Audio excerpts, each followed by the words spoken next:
저희들은 종종 바울 서신을 읽다가 벽에 부딪힙니다. 왜 그러냐면 어려워요. 어려운 이유가 뭐냐면 교리적인 말씀을 많이 합니다. 하지만 그래서 굉장히 구체적인 말씀을 하시는데 우리가 들을 때는 굉장히 좀 뭐라고 할까요? 추상적이라고 해야 될까요? 잘 안 잡혀요. 그런데 이제 예수님의 생애가 나오는 마태, 마가, 누가, 요한복음을 보게 되면은 이 복음서 안에서 짧은 어떤 스토리, 작은 사건들, 그 한 장면 한 장면을 보면서 우리가 잘 살펴보면은 구체적으로 믿음이 무엇인지, 구원이 무엇인지, 예수님께서 왜 이 땅에 오셨고 이 말씀을 왜 하시는지.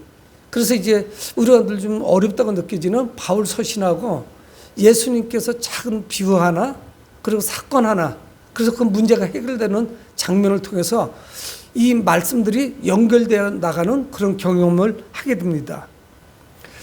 예수님의 사역은 전체적으로 구속과 관련됩니다. 그래서 우리를 어떻게 죄로부터 해방시키실 것인지에 대한 그런 사건들이 치밀하게 이렇게 연결이 되어 있어요. 예수님이 이 땅에 오신 목적이 그것이니까 우리를 어떻게 구원하실 것인지. 그래서 이 사람의 죄는 우리 영혼의 문제뿐만 아니라 육신의 문제까지도 가져옵니다. 그러니까 이것이 우리가 이 세상에서 일상생활 속에서 만나는 수많은 사건 사고가 그냥 우연의 일치, 불교에서 이야기하는 인연, 연기설, 그 연기설 할 때 불을 때만 올라가는 그런 연기가 아니고 그 인연으로부터 기인한다는 거예요. 아니면 우연의 일치, 이렇게 볼 수가 있을까요? 오늘 예수님은 질병을 고치시고 귀신을 쫓아내십니다. 그래서 오늘 본문 바로 전에 예수님께서 이제 거라사 지방이라고 해서 예수님이 사역하시던 곳에서는 건너편이라고 성경은 이렇게 표현을 합니다. 그래서 건너편으로 가셨고 무덤 가운데 거주하고 있는 사람하고 일상생활을 할 수가 없습니다. 사람이 얼마나 광포한지 아주 험하기 짝이 없어요. 그래서 사람을 감당할 수가 없습니다. 귀신 들린 자라 그래요. 그래서 성경을 조금 더 읽다 보면은 군대 귀신 들린 자, 많은 귀신이 들어가 있어가지고 감당을 못합니다. 가족도 그렇고 마을 사람들이 감당을 못해요. 그래서 그 사람이 어디 있냐면 인생이 딱하기 짝이 없죠. 무덤 가운데 거주하는 거예요. 그런데 예수님께서 그 귀신을 쫓아내십니다. 그리고 나서 오늘 이 사건이 이어지는 거예요. 근데 이 사건 이 직전에 예수님은 회당장 야이로의 딸, 그래서 오늘 21절에서 24절 그 본문 바로 앞에 회당장 야이로의 집으로 가는 중이었습니다. 성경은 뭐라고 말씀하냐면 큰 무리가 따라가며 에워싸 밀더라. 상당히 지금 어려운 상황이에요. 그래서 23절 같은 경우에 강혹히 구하여 이르되 내 어린 딸이 죽게 되었사오니, 예수님께 빨리 오셔서 손을 얹으셔서 우리 딸을 구원해 주십시오. 성경 뭐라고 말씀하고 있냐면 우리는 구원받는다는 것이 영원히 구원받는 것만 말씀을 하는데 오늘 성경은 뭐라고 하냐면 우리 같으면 그렇게 말씀하지 않겠어요? 빨리 오셔서 내 딸을 살려주세요, 이렇게 이야기해야 되잖아요. 근데 간곡히 부탁했는데 뭘 부탁했느냐, 내 딸이 지금 죽어가고 있는데 아주 위중하기 짝이 없습니다. 그래서 내 딸을 살려주세요가 아니라 구원해 주십시오 하는 거예요. 예수님께는 육신의 질병도 우리 영혼의 구원도 이 모든 것이 그 죄의 원인한 것으로부터 해방을 말씀하고 있습니다. 예수님은 우리를 자유케 하려고 이 땅에 오신 거예요. 그러니까 야이로의 딸을 살리기 위해서 그쪽으로 가는 중이니까 지금 이 딸은 생사의 갈림길을 오고 가고 있습니다. 얼마나 유중한지 몰라요. 여러분, 그런데 그곳을 가고 계실 때 24절에는 사람들이 인산 이례를 이루었고 사람들이 큰 무리가 따라가면서 밀고 밀치고 이런 상황입니다. 그런데 그 가는 도중에 예수님께서 회당장 야이로의 집으로 가는 도중에 한 여인을 만나는데 그것이 오늘 사건의 주인공이에요. 이 여인도 예수님의 손길이 필요합니다. 예수님의 도우심이 필요해요. 여러분, 우리 중에 주님의 도우심이 필요치 않은 사람이 누가 있겠어요? 여러분, 항구적으로 장기적인 우리의 삶에도 예수님의 손길이 필요하지만 여러분 그것뿐만 아니라 한 달 한 달의 삶에도 주님의 손길이 필요합니다. 여러분 한 주일의 삶 가운데도 주님의 역사가 필요해요. 아니야 하루 가운데도 아니요 더 이거를 좁혀가면은 1초 1초가 하나님의 도우심이 없이는 우리는 평탄한 삶을 살 수가 없어요. 우리 가운데 이 평화는 다 사라지고 맙니다. 여러분 이 평화가 사라지고 자유함이 사라지게 되면 우리는 굉장히 불편해요. 너무 힘이 드는 거예요. 그래서 육신의 질병도 있고 영적으로도 문제가 될 수가 있죠. 귀신 들리는 사람일 수도 있고 또 오늘 한 여인을 또 중간에서 만나는, 그래서 이 두 개의 사건이 이렇게 섞여 있는 이런 상황 가운데 우리가 오늘 말씀을 보게 됩니다. 그래서 이 성경은 뭐라고 말씀하냐면 이 여인을 소개하는데 25절에 12해를 혈루증으로 앓고 있다는 거예요. 여러분 이것이 얼마나 필요한지 모릅니다. 이거는 부정한 병이에요. 그리고 지금 같으면 여성만 찾아오는 병이기 때문에 이 여인은 산부인과를 가던가 아니면 비뇨기과를 가야 돼요. 그래서 어떻든 성경은 하나님 말씀하시기를 이거를 부정한 병으로 율법에 기록을 해놨습니다. 일상생활이 매우 힘들어요. 사람들하고 함께 할 수가 없습니다. 왜 그러냐면 내가 부정하기 때문에 접촉하는 모든 사람이 다 부정해지는 거예요. 그래서 사회생활 자체가 힘듭니다. 여러분 그런데 이것이 12년 동안 이런 거예요. 그러니까 이 건강한 사람들 입장에서 보면은 성경에서 가장 부정하고 무섭고 두려운 질병 중에 하나가 나병이라고요. 우리는 옛날에 문둥병이다 이렇게 했는데 이 나병을 되게 두려워하거든요. 전염성이 강하죠. 근데 이것만큼 조심해야 될 대상이에요. 그러니까 이게 자신이 이런 병이 있으면 다른 사람들도 기피를 하겠지만 자기 자신이 좀 조심해야 돼요. 건강한 사람, 정한 사람 가까이 가면 안 돼. 접촉하면 안 돼요. 그러니까 이게 얼마나 힘듭니까? 가족들은 어떡하라는 거예요. 이게 참 어려운 질병이죠. 그러니까 이 질병을 가지고 있는 사람은 사회적으로도 힘들고 또 종교적으로도 어렵습니다. 이 유대인들은 하나님을 섬기고 있는데 이 종교적인 어떤 공동체 안에 들어갈 수가 없어요. 그러니까 이 삶이 이루 말할 수 없이 어렵죠. 그래서 오늘 성경은 그에 대해서 이 마가는 잘 설명해 주고 있습니다. 26절에 많은 의사에게, 여러분 많은 의사에게 갔다는 것은 이 병원 저 병원 안 간 데가 없어요. 용하다는 의사는 다 따라가 봤습니다. 이런 질병에 누가 잘 고치더라 하면은 그 길이 멀다고 마다하지 아니하고 찾아갔습니다. 많은 의사를 찾아갔고, 그런데 그 의사가 처방 내주는 대로 따라 했겠죠. 약을 먹고 약을 탈해서도 먹고 여러 가지 이제 민간 요법도 활용을 했을 것이고, 근데 성경은 뭐라고 말씀하냐면 많은 의사에게 오히려 많은 괴로움을 당했다고 말씀해요. 여러분 이게 치료가 쉬운 게 아니죠. 그래서 어떻게 됐느냐? 가진 것도 다 허비됐어요. 여러분 우리나라도 의료보험이 되기 전에는 좀 심각한 육신의 질병이 찾아오면요, 처음에 빚을 넣었다가 나중에는 집을 팔아야 돼요. 그래서 가세가 기웁니다. 지금은 의료보험이 되니까 전체 치료비 중에 일부만 지불을 하죠. 여러분 지금도 아주 심각한 유전병이나 이런 거 걸리면요, 치료비가 1년에 수천만 원 몇 억씩이에요.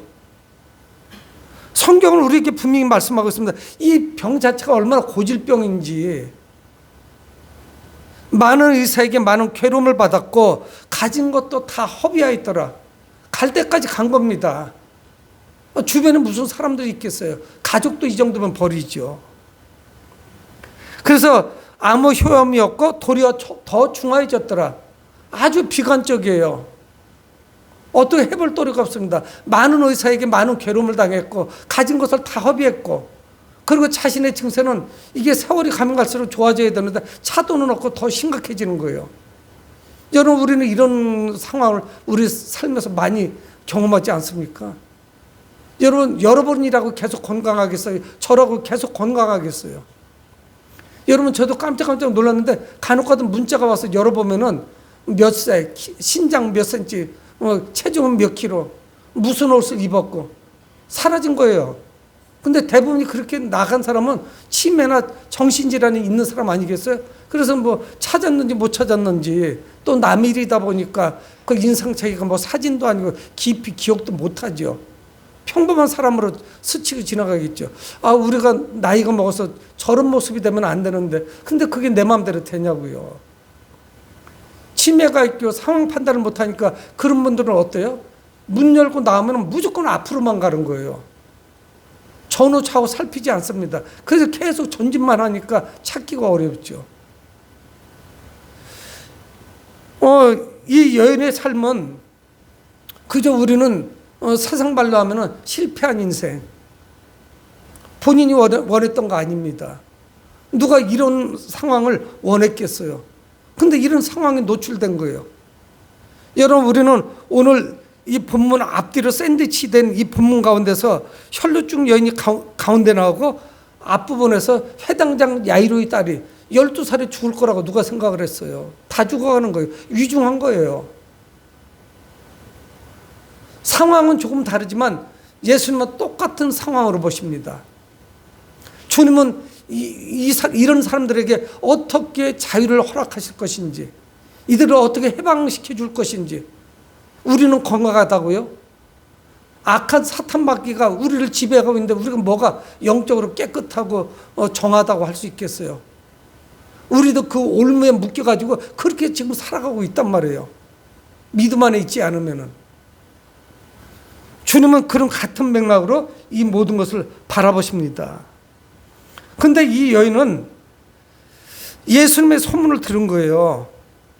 그래서 27절에 예수의 소문을 듣고 무리 가운데 끼어 뒤로 와서 그의 옷에 손을 대니, 성경은 이렇게 말씀하고 있습니다. 예수님의 뒤로 찾아온 거예요. 그에게 뭐가 있었을까요? 뒤로 와서 예수님의 옷에 손을 대었다. 그 이전에 뭐가 있으면 예수님의 소문을 들은 거예요. 그리고 예수님을 찾아온 거예요. 여인이 어떤 소문을 들었는지 정확하게 성경 말씀하지 않습니다. 근데 예수님의 소문을 듣고 이 여인에게 믿음이 생긴 거예요. 그리고 그 믿음을 가지고 예수님을 찾아왔습니다. 근데 이게 지금 심각한 문제가 있어요. 이곳에 이 여인은 나타나면 안 되는 거예요. 왜? 부정한 여인이니까.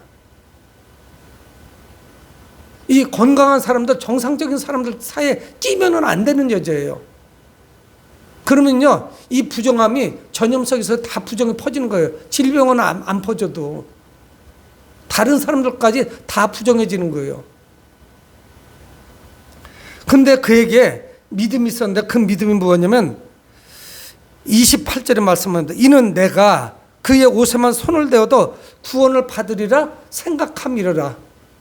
여러분, 수많은 사람들이, 대전 시민 150만 가까이 되는 사람들이, 대한민국 인구 5,200만이 예수님에 대해서는 다 이야기 들었어요. 이야기를 다 들었습니다. 안 들은 사람 거의 없어요. 예수님을 다 알아요. 전도도 받아본 사람도 많고요. 또 지금 심각할 정도로 수개월, 수년째 교회 안 나가고 예배를 끊고 사는 사람들도 있어요. 천주교에서 말하는 냉담 신자예요.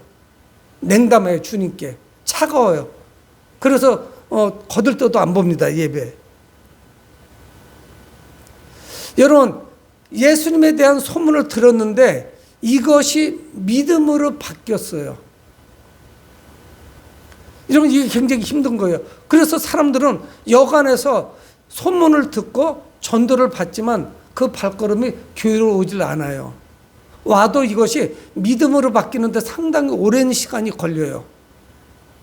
그래서 세례도 막 함부로 빨리 주는 게 옳지 않아요. 자신의 신앙 고백이 있어야 돼요. 이게 강압적으로 줄 수 있는 상황이 아니죠.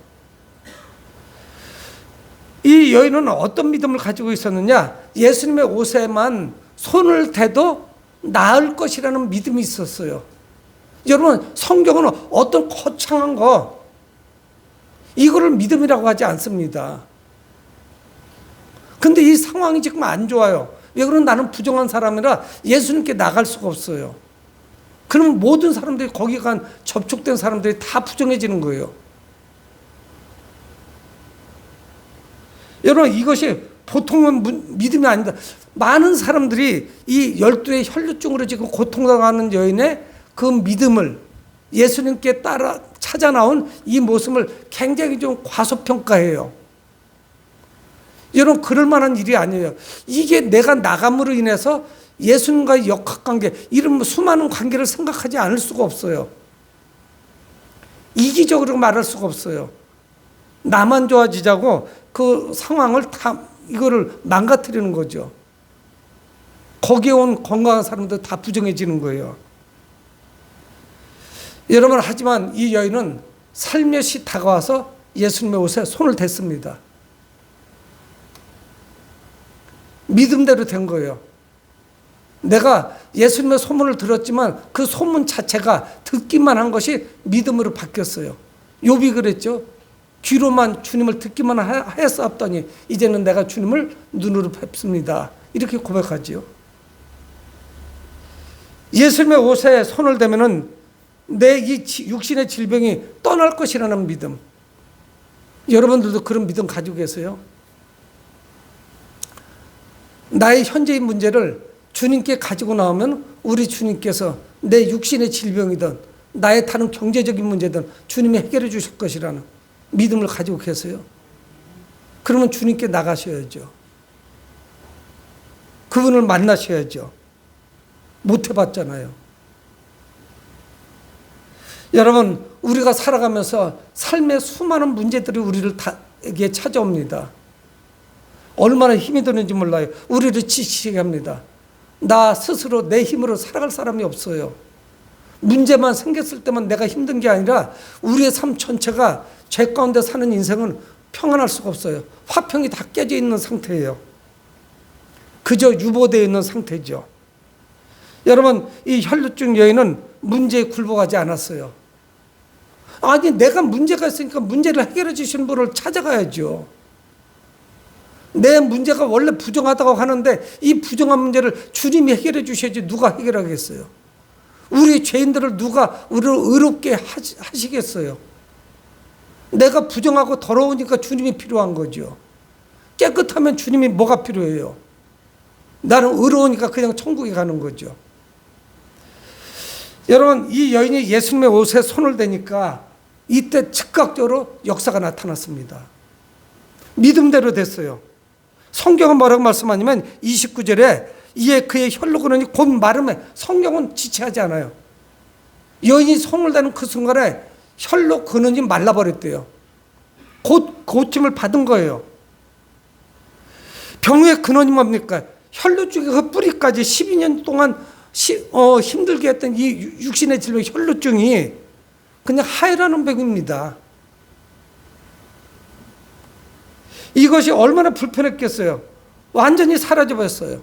그래서 완벽한 치료가 이루어졌습니다. 어느 정도였냐면 이 여인도 자신의 질병이 고침받았다는 걸 깨달았어요. 순간이었지만. 그래서 29절에 이에 그의 혈루고는 고운 마름에 병이 나온 줄을 몸에 깨달으니라. 여러분, 우리 주님은 우리에게 손을 대시면은 두 번 가지 않아도 돼요. 한 번에 끝나요. 여러분, 육신의 질병은 병원에 가도 끈질깁니다. 가고 또 가고 완치가 됐다고는 또 어려운 일을 당하고. 여러분, 그렇지만 우리 주님이 고쳐주시면 그거는 그렇게 또 재발되고 또 재발되고 이러지 않아요. 마지막에 우리의 수명이 다 돼서 주님이 부르셔서 주님의 나라 천국에 가는 것은 있지만 주님이 한번 우리 몸에 손을 대시면 깨끗하죠. 12년 동안 괴롭힌 이 문제가 단 한 번에 해결이 됐습니다. 예수님께 살며시 다가와서 그 옷에 손을 댔을 때 여인은 즉각적으로 혈루증이 빠져나갔다는 것을 알았고 그 근원이 근원부터 치유됐다는 것을 알았고, 근데 문제는 뭐냐면 예수님 다 아신 거예요. 예수님으로부터 능력이 나간 걸 아셨어요. 누군가가 믿음으로 다가와서 자신의 옷에 손을 댔다는 것을 알으셨어요. 그래서 예수님은 묻습니다. 30절에 예수께서 그 능력이 자기에게서 나간 줄을 곧 스스로 아시고, 예수님도 아신 거예요. 여인은 자신만 아는 줄 알고 살짝 가서 대고 누구도 몰라요. 왜? 나만 살짝 됐으니까. 겉으로는 멀쩡하잖아요. 나병 같으면 막 얼굴이 떨어져 나가고 손가락 마디가 끊어져 나가고 험한 모습이겠지만 이 여인은 하이라는 병이니까 혈루증이니까 외관상으로는 깔끔하죠. 아마 혈루증이 오래됐으면 얼굴이 창백했을지는 모르겠죠. 몸에 피가 부족하고 철분이 부족해서. 어떻든 성공했습니다. 근데 예수님도 아신 거예요. 그래서 예수님 말씀합니다. 30절 하반절에 누가 내 옷에 손을 대었느냐. 제자들은 의아하게 생각하는 거예요. 왜? 24절에 이에 그와 함께 가셔서 큰 무리가 따라가며 에워싸 밀더니 사람들이 인산인해예요. 예수님 뿐이 아니에요. 예수님의 소문을 듣고 수많은 사람들이 왔습니다. 정말 많은 사람들이 왔어요.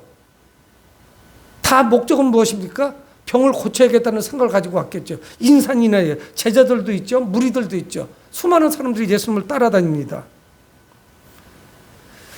예수님이 출발할 때부터 야이로의 집으로 출발할 때부터 사람들이 이미 많았어요. 여러분, 하지만 이것이 믿음의 접촉이었는지 아니면 어쩔 수 없이 사람들이 밀어서 그냥 단 건지 이거하고는 차원이 다르다는 거예요. 여러분, 제가 여러분들의 믿음을 어떻게 알겠어요? 여러분들이 믿음으로 주님께 간구하시는지 아니면은 습관적인 것인지 제가 어떻게 알겠어요? 주님은 아신 거예요. 그 여인도 알았고요. 자기가 믿음으로 주님께 나왔을 때 그 혈루증이 끊어졌다는 것을 알았어요. 여러분, 이것은 의도적이었고 목적을 가진 것이에요. 그래서 이걸 우리는 보통 믿음이다 이렇게 이야기하죠. 믿음이 뭐예요? 여인은 매우 조심스럽게 접촉을 했습니다. 근데 예수님은 굳이 손을 댄 사람, 자신의 옷에 손을 댄 사람을 찾으려고 하시는 거예요. 여기는 예수님의 여러 목적이 있었겠죠. 그래서 32절에 예수께서 이 일을 행한 여자를 보려고 둘러보시니, 그런데 그 이전에 제자들은 뭐라고 말하냐면 누가 내게 손을 대었느냐 물으시나이까. 제자들의 관점과 이 혈루증 여인과는 전혀 관점이 달라요. 아니 주님, 지금 사람들이 이렇게 많은데 누가 예수님께 손을 댔다고 그렇게 말씀하세요? 누가 스치고 지나갔겠죠. 전혀 다른 관점에서 바라봅니다. 그런데 예수님은 이 일을 행한 여자를 보려고 둘러보셨대요. 아마 12회 혈루증으로 고통당하던 이 여인, 치료받은 이 여인, 그 12회 동안 자신을 괴롭혔던 이 병이 떠나간 여인은 예수님의 눈과 아마 마주쳤을 거예요. 그리고 예수님의 그 눈길을 피할 수가 없었을 겁니다. 어떻든 그 여인은 그렇게 생각했을 거예요. 내가 부정한 여인이 와서 예수님 옷에 젊은 건강한 유대인을 터치하는 순간에 예수님도 부정해졌구나 이렇게 생각을 했을 거예요. 자신이 숨길 수 없다는 것을 알았습니다. 그래서 32절 다시 읽어보면 예수께서 이 일을 행한 여자를 보려고 둘러보시니 여자가 자기에게 이루어진 일을 알고 두려워하여 떨며 와서 그 앞에 엎드려 모든 사실을 여쭈니, 그 짧은 순간의 이야기를 이 마가는 다 말씀하고 있습니다. 여자가 자기에게 이루어진 일, 자신이 와서 예수님의 옷에 손을 대기만 하면 나을 것이라는 믿음을 가지고 가서 옷에 손을 대는 순간에 내 혈루증이 끊어져 버렸고 고침을 받았고, 그리고 주님께서 저를 어떻게 아셨는지 찾고 계십니다. 제가 범인입니다 하고 이실직고 하는 거예요. 그래서 이 부정한 여인의 접촉, 여러분 이것 때문에 예수님도 부정해질까요? 여기에 아주 심각한 교리를 가지고 우리에게 물음을 던져줍니다. 여러분, 우리는 부정해요. 이게 구원의 원리예요. 우리는 부정하고 죄가 있기 때문에 구원받을 수가 없다는 사실이에요. 누가 우리를 깨끗하게 해줄 수가 있겠어요? 근데 이 부정한 것도 강력한데 더 강력한 정결함, 더 강력한 의로움, 그 그분께 나왔을 때 이 부정한 여인의 혈루증이 떨어져 나가버린 거예요. 누구로 말미암아서? 하나님의 아들이신 예수 그리스도로 말미암아서. 여러분, 이 단순하게 혈루증 여인이 12년 동안 고통당했는데 예수님을 만나서 믿음으로 고침받았다는 이야기만 하는 것이 아니에요. 죄인들은 어떻게 구원을 받는지를 성경은 말씀하고 있는 거예요. 예수님께 믿음으로 나가면 그것도 역시 고침을 받는 거예요. 치유가 되는 거예요. 이 죄인들은 예수님으로 말미암아 믿음으로 죄 사함을 축복을 받게 되는 것입니다. 그것이 주님의 은혜지요. 그래서 우리는 생명을 받게 되는 거예요. 얻게 되는 것이에요. 여러분, 예수님은 부정한 여인이 자신의 몸에 손을 댔을 때 이거를 불쾌하게 여기지 않았습니다. 여러분, 이게 불쾌한 건가요? 예수님은 더하신 일을 하셨잖아요. 십자가에서 죽으셔서 우리를 대속하신 거예요. 그거 외에는 우리를 구원할 특별한 다른 방법이 없는 거예요. 근데 오늘 예수님은 이 여인을 특별한 호칭으로 부릅니다. 아마 사람들이 이 여인을 질시하고 미워하고 가까이 오는 것을 거부했겠지만 예수님은 뭐라고 말씀하시냐면 34절에 예수께서 이르시되 딸이라고 불러요. 여러분, 이거는 특별한 관계예요. 특별한 호칭이에요. 아버지와 딸의 사랑스러운 관계를 말씀하고 있는 거예요. 이 혈루증 여인을 향해서 예수님은 아마 나이가 더 먹었을 수도 있어요. 예수님보다. 하나님의 아들은 딸아 하고 불러요. 가장 사랑스러운 호칭을 듣는 거예요. 누구한테도 들어보지 못했어요. 혈루증을 앓고 나서부터. 그 관계를 말씀하시면서 내 믿음이 너를 구원하였으니, 예수는 비로소 말씀합니다. 이 여인은 두렵고 떨리는 마음으로 예수님의 옷에 살며시 누구도 알아챌까 두려운 마음으로 손을 댔지만 예수님은 이걸 믿음으로 보신 거예요. 내가 그 옷가에 손을 대면 내가 고침받을 것이다, 구원받을 것이다 하는 믿음을 가지고 있었어요. 근데 우리는 예수 그리스도께서 나를 위해서 십자가에 죽으시고 생명을 주셨다고 믿는 순간에 우리는 정해지는 거예요. 부정에서 정결해지는 거예요. 깨끗해지는 거예요. 그분의 피가 모든 것을 해결하십니다. 그러니까 예수님은 십자가에서 죽으실 때 내가 다 이루었다 말씀하시죠. 예수님의 유언은 한 말씀이에요. 다 이루었다. 2차, 3차, 4차 누가 다시 올 이유도 없어요. 요즘에 이단들을 보면 한심스럽게 짝이 없잖아요. 예수님이 다 이루었다는데 또 뭐가 여기 붙을 게 있겠어요. 예수님은 그렇게 말씀하시면서 덧붙여 말씀하십니다. 평안히 가라.